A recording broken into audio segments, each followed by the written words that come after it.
Nova Manhã. Cérebro Forte, com Carla Tiepo.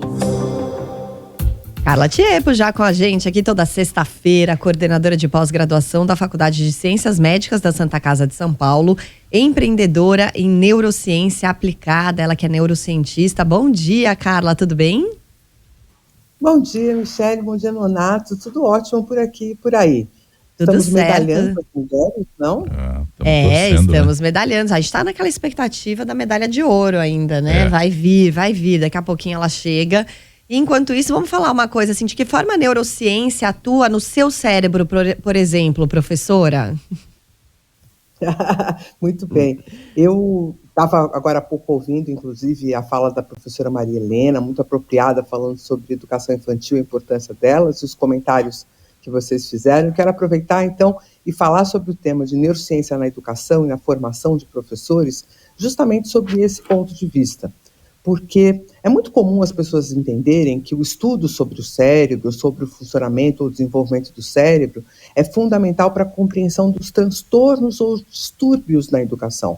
Então, quando a gente tem distúrbios de aprendizagem, distúrbios de leitura, ou os transtornos do espectro autístico, ou o transtorno de déficit de atenção e hiperatividade, muita gente se lembra, bom, então acho que eu vou estudar um pouco sobre o cérebro para entender essas patologias e me desenvolver como uma professora para trabalhar em inclusão, para ajudar esses alunos que têm dificuldades.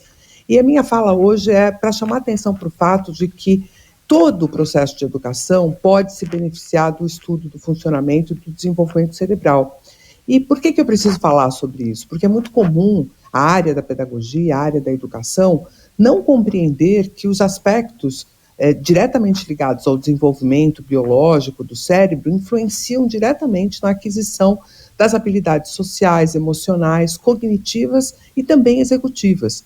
E que se no passado, né, no século passado, nós não tínhamos conhecimento suficiente acerca do desenvolvimento cerebral para que esses estudos pudessem de fato beneficiar a pedagogia, a formação de professores, o desenvolvimento de estratégias e técnicas para o desenvolvimento de crianças e adolescentes, hoje, no século XXI, especialmente nos últimos 10 anos, muito se desenvolveu sobre o conhecimento do cérebro normal, do cérebro típico, vamos dizer assim, né? Porque a palavra normal, obviamente, carrega um monte de significados, mas o desenvolvimento típico, o desenvolvimento que se estuda frequentemente como um desenvolvimento sem distúrbios ou transtornos. E por que o professor pode se beneficiar dessa formação em neurociência? Justamente até apoiando a fala da professora Maria Helena, para que ele não compreenda, por exemplo, a creche ou a educação infantil apenas como um período de maternagem ou um período em que o que precisa é manter a criança segura e saudável,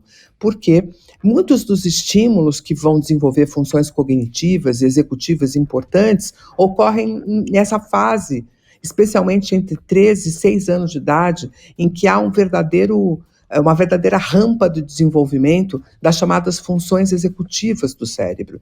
E, portanto, professores que, durante sua formação nas faculdades de pedagogia, não recebem uma formação específica sobre o desenvolvimento cerebral, porque justamente é um conhecimento mais recente, que ainda não foi incorporado na formação de professores, podem acabar negligenciando, por absoluto desconhecimento, quais etapas precisam ser garantidas para que, por exemplo, a alfabetização ocorra com tranquilidade.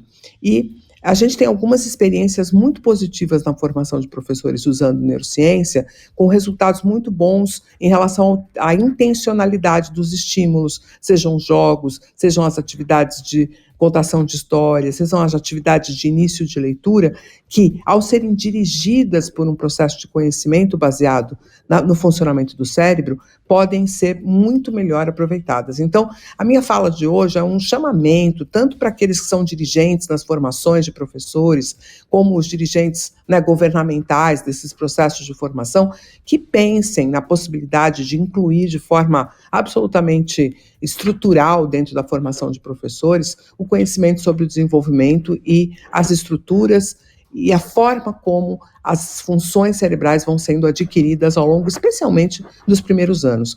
Porque é comum a gente compreender o processo cognitivo, ou de memória, ou de aprendizado, para jovens ou até mesmo para o ensino fundamental 2, mas é especialmente nos primeiros anos e no ensino fundamental 1, nos anos fundamentais, que a neurociência pode fazer diferença e modificar as práticas. Então, fica aqui uma fala no sentido de pensem no objetivo da neurociência como um objetivo também para o desenvolvimento típico e não só para a compreensão do desenvolvimento atípico ou das práticas de inclusão.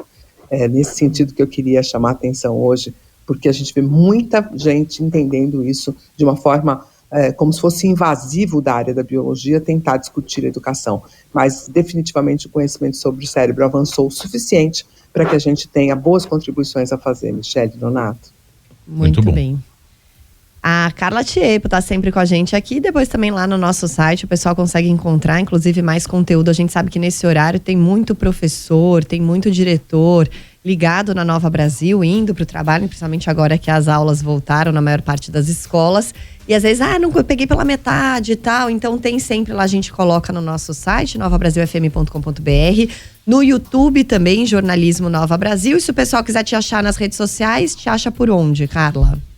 Principalmente o Instagram, né? O meu @ é Carla Tiepo, com 2 P's de pato. Só isso que não pode esquecer para não me perder por lá. Mas Carla Tiepo com 2 P's de pato no Instagram. Eu publico bastante coisa, espero todos vocês por lá.